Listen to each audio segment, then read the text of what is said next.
Los antiguos griegos viajaban hasta los oráculos de los muertos para reunirse con sus seres queridos. En la oscuridad de esas cámaras subterráneas miraban en grandes calderos de agua y creían ver las caras de los muertos. Ese contacto sigue siendo real en la actualidad. Buenas noches.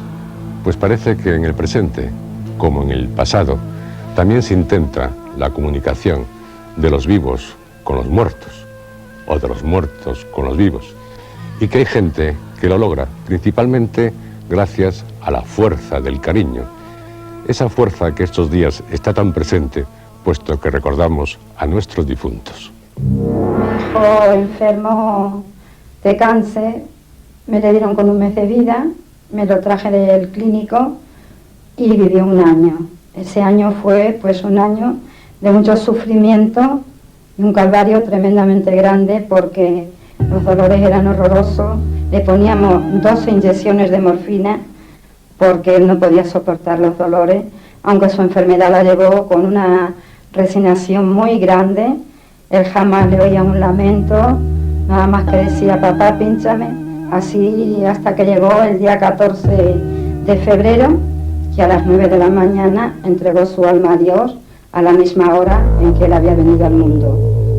En este cementerio de Illescas, Rosa Píriz dice que Félix, su hijo, comenzó a comunicarse con ella. Ya a los 16 días le pusimos el panteón y entonces yo empecé a ir y todos los días yo veía unas manchas oscuras que empezaron saliendo en el lateral izquierdo y yo me venía para mi casa y yo decía, Dios mío, con el trabajo que me ha costado ponerla y ahora se me está estropeando. Y claro, al otro día cuando llegaba estaba blanca. A los 10 o 15 minutos de estar yo en el panteón volvía otra vez la mancha oscura. Pero a los 3 días o 4 aproximadamente, entonces hizo en el centro de la sepultura, hizo la forma de 2 corazones. Y allí empecé yo a sospechar. Digo, esto no es una simple mancha. ¿Qué le deberé a mi hijo? ¿Qué no le habré hecho yo a mi hijo? Pero si no me quedó nada por hacerle. Entonces, al otro día ya cuando fui, en vez de ser en el centro, ya hizo un corazón perfectamente bien hecho en el lateral derecho de la sepultura. Y así ese corazón no volvió a desaparecer hasta los 10 meses que yo me enteré de lo que él me estaba pidiendo. Pues él empezó a manifestarse pues con las plantas de los pies, las manos, del tronco para arriba, o sea, todo de la cintura para arriba, todo el busto, ¿no? Se veía perfectamente su imagen. Todos decían que yo me iba a volver loca, que me estaba volviendo loca, y dice mi cuñada, pues ahora voy yo, y fue ella, y no vio nada. Y cuando yo llegué a los 10 o 15 minutos aproximadamente, mi hijo empezó sacando el corazón, que lo vio ella, y vamos, y lo veía toda la gente. Ella empezó a comentarlo, mira lo que le pasa a mi cuñada Rosa, las voces empezaron a correrse, y ya no iba solo la gente del pueblo a verlo, sino que de los pueblos alrededor también venían. A los 8 meses de haber muerto mi hijo, bueno, pues lo comentan con una curandera lo que estaba pasando, los fenómenos que me estaban pasando. Y esa curandera le dijo a esta señora que yo hiciera unas cosas y que iba a desaparecer. Yo le pedí la seña, fui a esta curandera y entonces esta señora me dijo, señora, su hijo tenía un poder tremendamente grande. Dios le puso una prueba tan dura, él no la pudo superar y Dios se lo llevó, pero usted es su hijo. Va a haber mucho y todo muy bueno. Yo soy solo una madre que está cumpliendo una misión. Yo no me considero curandera y no es porque desprestigie el curanderismo. Dios a mí me librase. Yo sé que hay curanderos y curanderas que hay que descubrirse ante ellos, pero yo soy solo una madre que cumple una misión. Entonces cuando empecé, desapareció todo del cementerio y las manchas no volvieron a aparecer nunca más. Las formas de su cuerpo, que todos los días él limpiaba y quedaba la sepultura limpia para el otro día cuando yo llegaba. Entonces él nunca más de esa manera volvió a aparecerse como diciendo, mi madre ya está haciendo lo que yo quiero, cosa que tengo que darle gracias a Dios y a mi hijo, por supuesto, de que se lo hizo ver a tantas personas para que vieran que su madre no estaba loca. El mensaje, al parecer, por fin fue comprendido. Rosa ya se encuentra tranquila. Su hijo probablemente también. Sobre el tema que nos ocupa esta noche, podemos hacernos y hacer muchas preguntas, como aquella que se hizo el Premio Nobel de Literatura Miguel Ángel Asturias en uno de sus versos: ¿en dónde está el morir de lo que vive? Bueno, para responder a otras preguntas, esta noche se encuentra con nosotros don Antonio Gamonal, psicólogo, profesor en la Universidad de Madrid de Psicopatología. Ante lo que hemos visto, ¿hay alguna respuesta científica? Yo creo que sí. De una parte, a mí me gustaría decir que yo respeto muchísimo todas las creencias, pero a mí me parece que podría haber también de todos estos fenómenos pues otra lectura de alguna forma a través de una aproximación más científica. Yo creo que lo que esta mujer está diciendo se podría leer no como un fenómeno de comunicación con otra persona, que a su vez esa persona ejerce una comunicación con la madre, ¿no?, sino como un fenómeno de comunicación intrapsíquico, podemos decirlo, es decir, de la madre consigo misma. Hay algunas frases que yo creo que son como muy significativas, en que la madre se pregunta que qué es lo que no ha hecho por su hijo, que qué culpa tiene en todo esto que está pasando, y cuando ella se queda tranquila, cuando parece que dice que ya tiene una misión y que ya ha cumplido y que ya su hijo la ha entendido o ella se ha entendido, pues desaparece todo el fenómeno. Don Ramiro Calle, especialista en culturas orientales, de las cuales durante 5 años impartió enseñanza en la Universidad Autónoma de Madrid, y también escritor. Su último libro precisamente se titula Enseñanza para una muerte serena. O sea que sobre estos casos tal vez en el libro haya dicho ya mucho, ¿no? Sí, he acompañado a muchas personas hasta la muerte enseñándoles a morir con estas técnicas milenarias de Oriente. El mismo Buda ya enseñó a morir a varios familiares. En este sentido quiero decir, respetando también como nuestro compañero todas las creencias, que indudablemente los científicos saben, pero hay que decir que los místicos saben mucho más que los científicos. A continuación, antes de presentarles al resto de los invitados de esta noche, vamos a ofrecerles otro testimonio.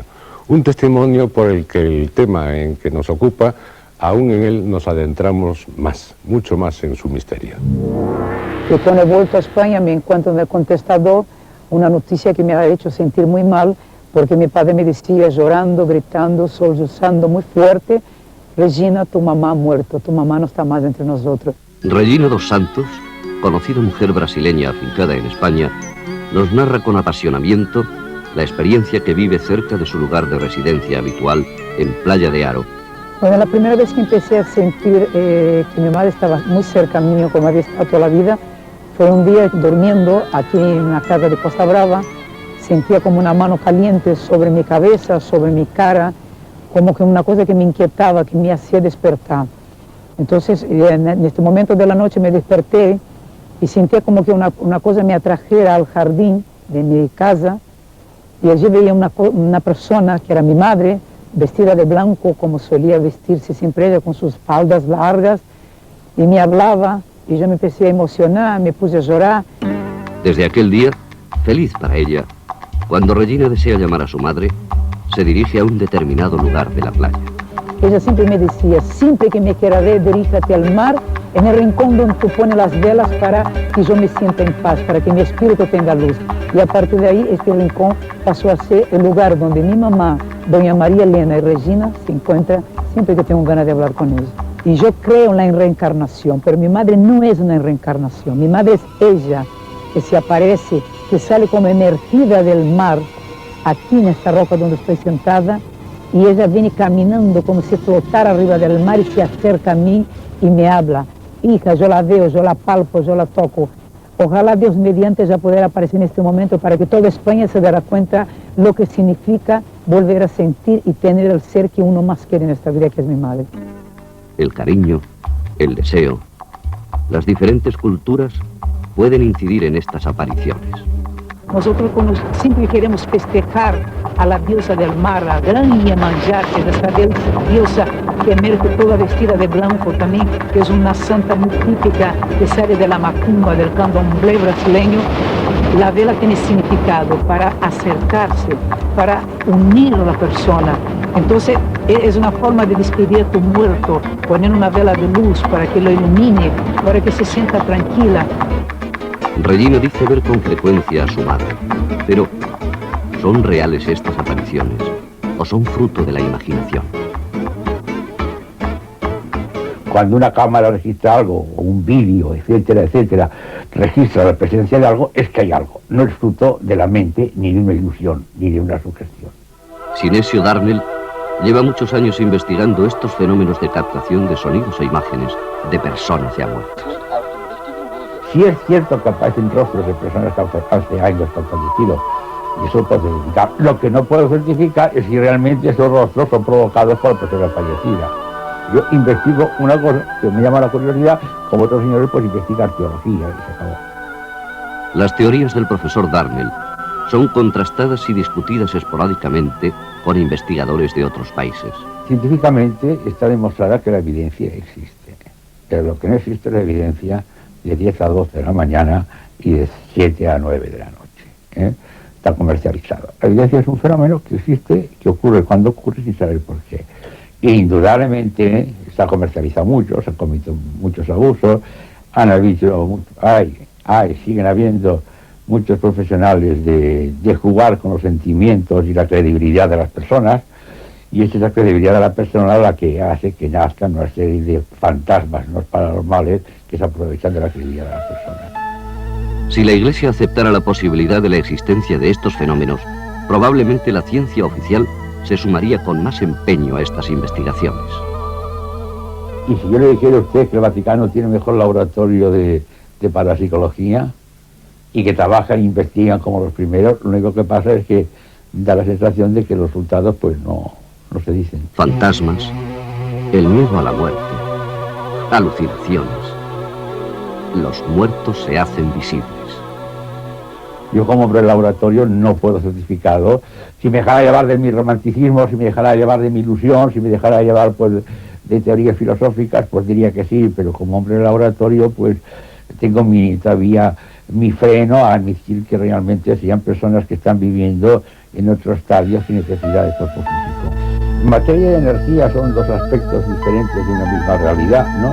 Eso es indudable. Energía es materia, como materia es energía. Lo que es verdad es que aunque aparezca el soporte físico este aparato, bueno, hay algo energético, inteligente, o algo más que energético, que no se destruye. Y le pondré un ejemplo muy sencillo. Yo estoy en casa viendo, usted está en casa viendo la televisión, y realmente la televisión se está manifestando una energía hertziana que nos da imagen, color y sonido. Y a usted se le estropea el televisor, que es el soporte físico. Deja de ver la imagen, deja de ver el sonido y deja de ver todo. Pero sin embargo, la energía que produce esa imagen y ese sonido sigue estando en el medio. La controversia está servida. Las investigaciones tienen rigor científico o son manipulaciones técnicas.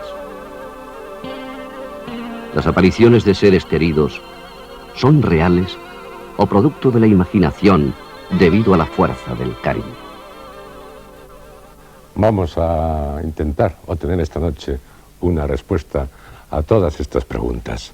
Don Esteban Galán, ingeniero de telecomunicación, que actualmente hace trabajos de investigación dominando las técnicas de captación, doctor en ciencias de la comunicación y fue jefe del Centro Internacional de Radio y Televisión en los Juegos Olímpicos de Barcelona del 92. ¿Hay alguna posibilidad de estas captaciones por medio de cámaras, grabadoras, etcétera, como las que nos acaban de decir? Los efectos parapsicológicos son difíciles de captar. O sea, no existe en el mercado ni tecnológicamente existen elementos avanzados para poder detectar este tipo de fenómenos. O sea, los elementos de captación son muy poco sensibles. Para ello necesitan una gran cantidad de energía. Entonces existen evidentemente algunos sistemas que utilizan, por ejemplo, en temas policiales, para captar la presencia de un ser que ha estado durante un cierto tiempo en un determinado sitio, y se puede ver que hay una energía latente que por medio de captadores infrarrojos se podría realmente determinar la forma que tiene. Entonces, además de eso, es posible, siempre que tenga alguna fuente de energía calorífica, también se puede detectar el calor, pero es en unas que sean capaces de definir de alguna manera o determinar la forma que tiene eso. Muy bien. También se encuentra con nosotros Rupert, estilista conocido por todos. Hemos visto el último caso, que realmente es muy interesante, puesto que la persona dice que no solo ve a su madre, sino que la ve viva, que la toca, etcétera, etcétera. Creo que usted tiene una experiencia parecida. Lo que ha contado esta mujer ha sido muy interesante, porque ella habla de Yemayá. Yo estoy coronado por Yemayá. Entonces, de pronto, las personas que estamos coronados por Yemayá, esto quiere decir que yo soy sacerdote de la religión Okumí, y me comunico continuamente con la Virgen de Regla, que es Yemayá. ¿Por qué me comunico? A través de mis cocos y a través de mis enseñanzas de mis mayores. Pero luego, después de comunicarme con Yemayá, siempre tengo la presencia de mi madre. Mi madre hace como 12 años que se fue al otro mundo, y entonces, cuando tengo problemas o tengo cosas que me van a ocurrir en la vida, y tengo gente que me está fastidiando, o cosas que me están ofreciendo, cambiar de país o todo esto, siempre aparece mi madre en un momento dado, como en un sueño, pero a veces digo, pero si no estoy soñando, la estoy viendo. Y ella me habla y me dice lo que tengo que hacer, lo que no tengo que hacer, con qué personas debo hacer. Hay algo impresionante. Esto me ha pasado desde el principio que ella se fue al más allá hasta el día de hoy. Y también tengo que aclarar que mi padre, yo en la Argentina tuve una evidencia muy grande con mi padre, nada más morir a las 2 semanas, me dijo el día que iba a morir mi madre, se me apareció, y tuve un contacto y me dijo el día que iba a morir mi madre, 12 años, tal día, y en España. Fue una cosa, y moriría rodeada de médicos. Mi madre murió exactamente igual, no murió en un hospital, sino que estaba en una reunión de médicos preguntándole por mí, y ella hizo así, se quedó muerta, como una cosa de locos. Un importante testimonio más. Seguiremos intentando saber más sobre las posibles comunicaciones entre los vivos y los muertos. Vamos a continuación a ofrecerles un reportaje sobre los experimentos llevados a cabo por el conocido doctor Raymond Moody. Yo diría que ambos. Que es el amor recíproco el que probablemente hace estas experiencias posibles. Es la fuerza del cariño. Yo dije, esto no puede estar ocurriendo porque tú ya no estás vivo.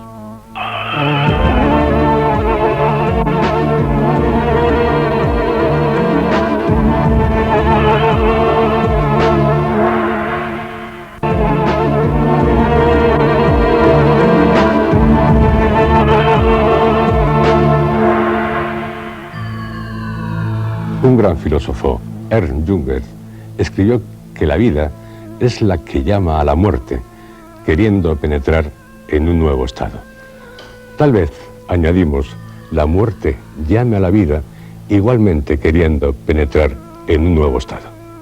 Los estudios demuestran que 2 de cada 3 viudas creen haberse encontrado con el fantasma de su difunto marido.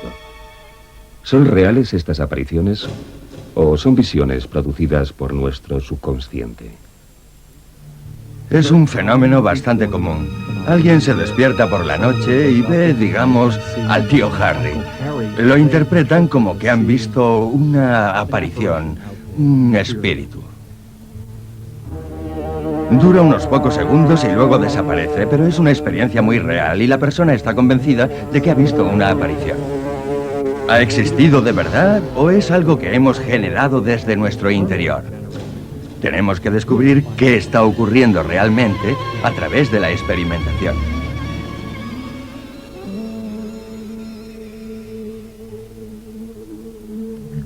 Lo que me ocurrió a mí es que mi abuela paterna, que había muerto hacía unos años, simplemente entró en la habitación. fue muy agradable, porque durante su vida esta mujer me lo hizo pasar realmente mal. Pero tengo que admitir que la muerte le ha sentado verdaderamente bien. Estuvo muy simpática y fue una especie de cura para mí. El Dr. Moody, autor de grandes éxitos sobre la muerte y las experiencias espirituales, ha estado experimentando con los encuentros con fantasmas bajo circunstancias controladas. La ciencia lleva años diciendo que no podemos reproducir estas experiencias, que estas solo se producen espontáneamente y que no se puede planear estar presentes mientras está ocurriendo una de ellas. ¿O se puede? Utilizando esta pequeña habitación, el Dr. Moody ha estudiado a más de 300 sujetos que desde aquí, observando espejos, han intentado ponerse en contacto con sus muertos. Esta habitación se denomina Psychomantium, que significa teatro de la mente, tomando el nombre de las cámaras en las que los antiguos griegos buscaban apariciones en charcos de agua.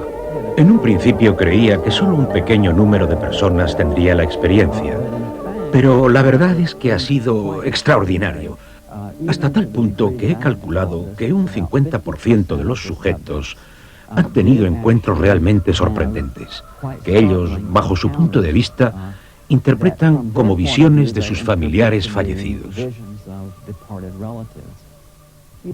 Este es un día muy especial porque hace casi un año que vine al Psychomantium del Dr. Moody.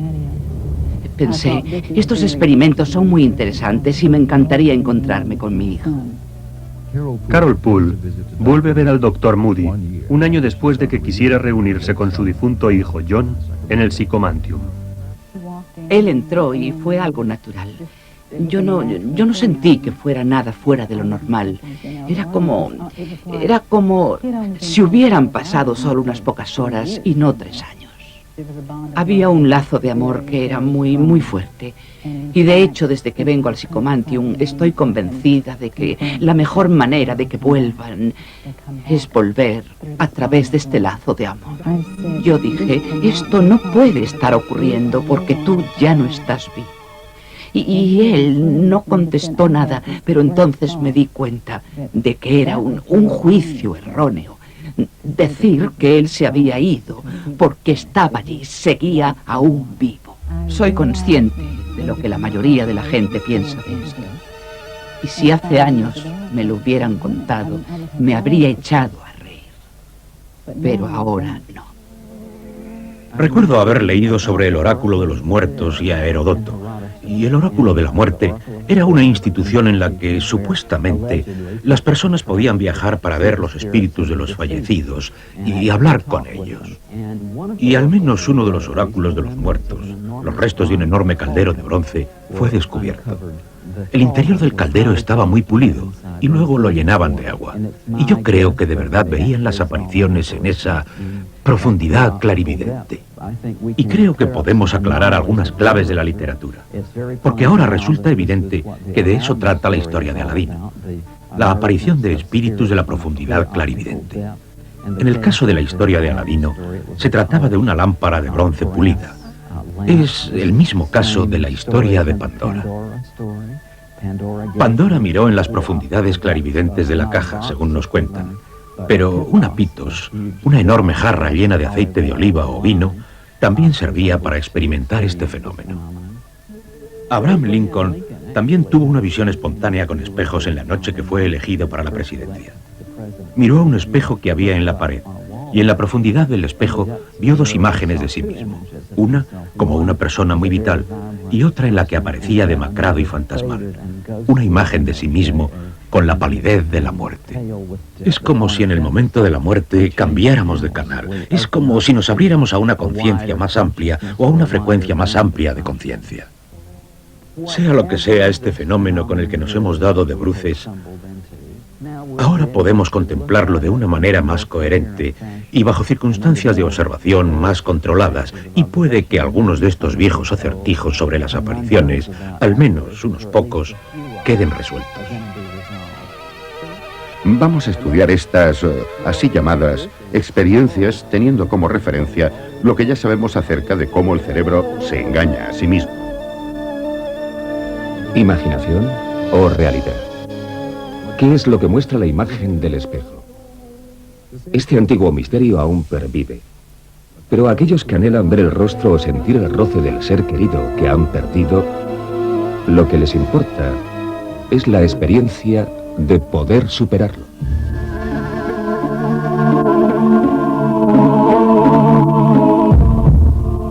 Señor Gamonal, ante todo esto, ante lo que es la imaginación y la realidad, la ciencia, ¿qué dice? Yo creo que está muy bien elegido el título del programa, La fuerza del cariño, que es la necesidad que tenemos los seres humanos de perdurar en los demás y que los demás de alguna forma perduren en nosotros. Y esto de alguna forma nos obligaría, entre comillas, a buscar el camino del más allá por el cual podamos establecer una comunicación, yo pienso que unilateral, pero una comunicación que nos permita mantenernos en esas personas a las que hemos querido y que sabíamos que nos querían. Aquellas personas que al vivir estos fenómenos hablan de como si estuviese vivo, aunque después añadan está vivo, pero de alguna forma hay un planteamiento de que esto no es absolutamente real, aunque yo lo viva como real. A mí me parece que esto serían experiencias psíquicas de la fuerza del cariño. Lo que nos dicen los antiguos maestros, como usted sabe, es que esta existencia es una franja de conciencia, pero que hay mucho terreno, mucho espacio hacia arriba y hacia abajo. Es cierto, como apuntaba el científico, que hay muchos mecanismos autoconsoladores en el ser humano que regulan o restablecen su salud psíquica con esta fuerza del cariño, pero también es cierto que hay muchos aspectos desconocidos o incógnitos en la naturaleza que no podemos penetrar a través del concepto, ni de la idea, ni de alambiques, ni de matraces. Señor Rupert, en el fondo estamos analizando un poco su caso. Bueno, sí, fíjese usted que cuando yo hace 2 años un grupo de científicos me sofronizó en Nueva York, yo pude contactar con mis muertos, los más que yo he querido, una tía mía que en el momento la vi, prácticamente hablé con ella y estaba al lado de una vecina nuestra que yo no sabía que había muerto, eran almas gemelas. Hablé también con mi abuela y me daba las gracias porque yo la mandé al otro mundo con una fiesta.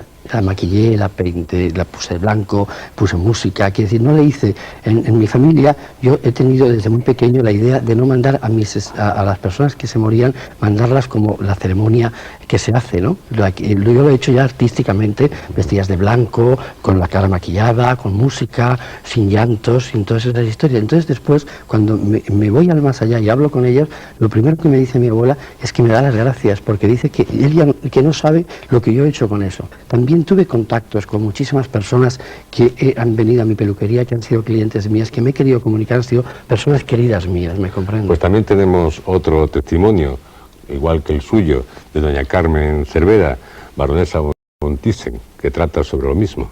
Con su madre parece como si todavía tuviera algún tipo de relación, es una cosa muy extraña. Yo hablo con ella siempre. Yo creo que hay más allá, y creo que cuando vamos al cielo, pues los buenos vamos al cielo y los malos al infierno. O sea, que la sigue consultando, de alguna manera. Sí, recibo respuestas porque también hay que tener tiempo para pensar en esta vida, que casi nunca damos tiempo a pensar. Creo que pensar es muy importante. Entonces me gusta caminar sola y pensar. No cabe duda de que usted cree a doña Carmen Cervera. Yo estoy seguro que ella es una mujer que cree mucho en estas cosas, y si ella cree y se le aparece su madre y habla con ella, perfectamente, porque yo he vivido y vivo continuamente con el más allá. Yo creo mucho más en las personas del más allá que en las de aquí. Lo tengo clarísimo. Cuando tengo un problema muy grande, porque aunque mi vida es muy frívola y es de la moda y todo esto, pues yo tengo una vida muy interior y tengo también mis problemas y tengo mis enemigos y tengo mis amigos y tengo mi gente destructiva y tengo mis historias. Pues entonces a mí los del más allá me ayudan muchísimo a vivir. Yo pienso que existen, evidentemente. Yo creo que eso existe. Existen estos fenómenos. Existen esos fenómenos. O sea, yo no estoy en contra, no estoy diciendo que porque no se puedan captar no existen. ¿Y no hay ninguna posibilidad en el futuro de poder captarlos? Posiblemente en el futuro sí. Pero eso tendremos que tener muchos más datos para poder y valernos de herramientas que en este momento no están disponibles para poder hacer eso. O sea, con elementos caseros, yo sinceramente digo que no creo que eso sea posible. Por ejemplo, si nosotros en cualquier sesión espiritismo que ya se ha intentado, pues han abierto el objetivo de una cámara y la han tenido durante mucho tiempo abierto. Entonces, una habitación absolutamente a oscuras, nosotros nos observamos que al instante empezamos a ver.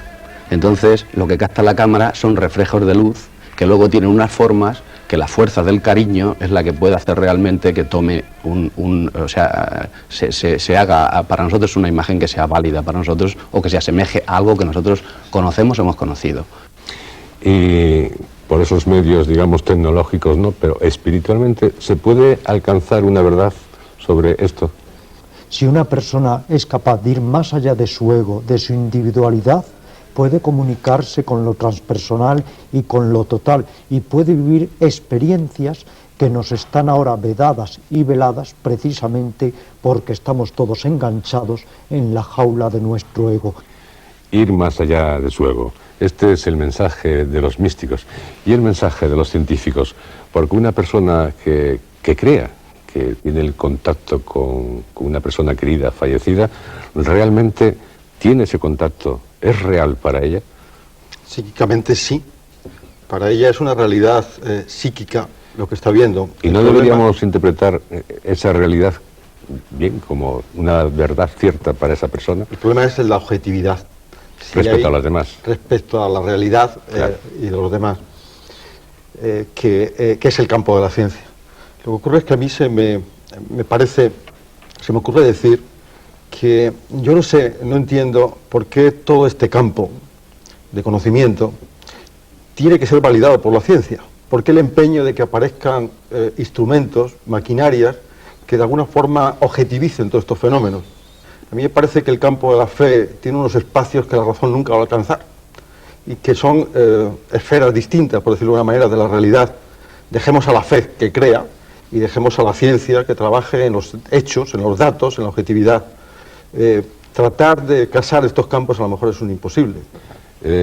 Rupert, como hombre del mundo, yo creo que sabe de muchos casos parecidos, ¿no? Bueno, yo tuve un problema cuando una vez estuve en contacto con mi madre. Ella me dijo que cuando yo me fuera al más allá, ella me estaría esperando, porque ella es como mi ángel de la guarda, es como que ella tiene una misión en la vida para guardarme y protegerme. Y después, cuando ya me voy a ir al más allá, ella me va a ser la que me va a introducir en el mundo al que voy. Eso es una cosa que tú antes has dicho, Ramiro, que tendríamos que hablar de este tema. Y es muy interesante pensar que cuando te vas al más allá, son personas que vienen, tus familiares y las personas que has querido mucho, te vienen a esperar. Hay en los hospitales y mucha gente, pues esto se sabe. Sí, es cierto, señor Calle.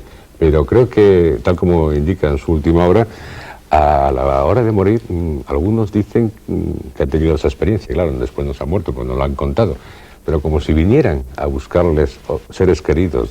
Sí, he acompañado a personas enseñándoles métodos de meditación hasta la hora misma de morir, y ellos me han dicho días antes, estando muy lúcidos, u horas incluso antes de morir, que empezaban a ver que al pie de su cama venían seres cariñosos o amorosos a buscarles, y son personas que luego han muerto, luego lo estaban viendo antes de morir. Si era una realidad psíquica o no, es muy difícil penetrar en ello, pero indudablemente así me lo han declarado, y lo que hay que entender es que hay muchas más realidades que la realidad puramente conceptual, y que por eso se dice que el guerrero espiritual cree en todo y cree en nada, y que lo importante es tener un espíritu abierto para comunicarnos con todo lo que pueda existir. En otra ocasión seguiremos tratando de este tema. A todos ustedes, muchas gracias por estar con nosotros esta noche. Y también a ustedes, sigan colaborando con nosotros, sigan llamándonos, sigan escribiéndonos. Por ejemplo, si han tenido algún contacto con seres extraterrestres. La próxima semana trataremos de la influencia de la Luna. Seguro que es un tema que les interesa a todos ustedes. La Luna todavía nos guarda muchos secretos, y que tengan felices sueños. Buenas noches.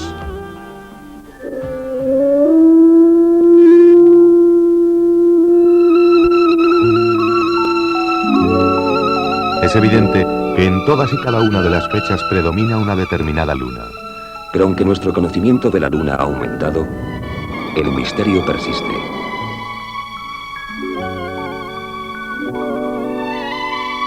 Es un pequeño paso para un hombre y un salto gigantesco para la humanidad. Y actúan de manera más agresiva en noches de luna llena. Muchas de las cosas que se asocian con la luna son nocturnas y son cosas que asustan a nuestro yo diurno. Su variada posición a lo largo de cada ciclo marca tradicionalmente la influencia lunar sobre nuestro planeta, sobre todo en sus diferentes fases. ¿Tiene la luna poderes mágicos? Una cosa es cierta. Mientras su cambiante forma aparezca en el cielo nocturno, la gente verá a la luna como una fuente de infinito misterio y fascinación.